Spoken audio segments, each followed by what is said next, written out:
Struggling with his sleep, but in today's Family 411, if you're like us, you're feeling a little groggy after losing an hour of sleep last weekend, and it just so happens that this week is Sleep Awareness Week. Joining us now to help us get it back on track is Dr. Amy Duffy. Good morning. Good morning. Thanks so much for coming by. So why is sleep so important?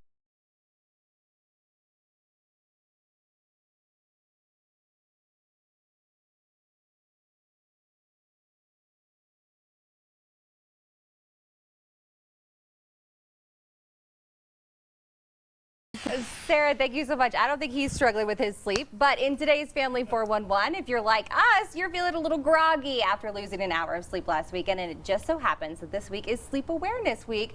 Joining us now to help us get it back on track is Dr. Amy Duffy. Good morning. Good morning. Thanks so much for coming by. So why is sleep so important? Well, lack of sleep can really lead to a significant number of chronic health conditions and diseases like diabetes, obesity, heart disease, even depression. And lack of sleep also leads to a growing number of mistakes at work and motor vehicle accidents, and that leads to an increasing number of injuries and disabilities every year. So it's super important. What is the right amount of sleep to be getting? I mean, generally on average, we say for adults that 8 hour, preferably close to 8 as much as you can. Okay. So what are some mistakes that people do or that you should avoid if you can't sleep? We've heard lots of things to do, but what are wrong things to do? So these are kind of interesting. One of the most common things, you had grandma that said, "Here, honey, have a little cup of hot cocoa or warm milk," right? Well, that hot cocoa is full of sugar and caffeine, and it can be very stimulating right before going to bed. Many people have acid reflux, or that dairy from the warm milk causes some stomach upset, and both of these are liquids. Drinking liquids right before bed, you're going to be waking up later to pee. Right. What about wine? I've heard that. Wine down with some wine. Here we go. Yeah, drinking alcohol, you want to say, oh, let me have a glass of wine, it's going to relax me.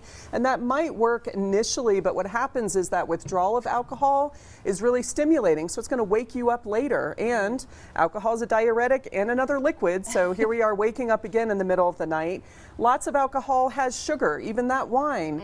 Many of those fillers from margaritas or something like that, lots of sugar. So you might get an initial sugar rush, but then that crash later, that's going to wake you up with night sweats. That's not menopause, ladies. That's your blood sugar dropping. Gotcha. What about, everyone always grabs their phone. Can't sleep, I'll scroll through my phone. So picking up that phone, what's it doing? It's stimulating your brain right off the bat, and it suppresses melatonin.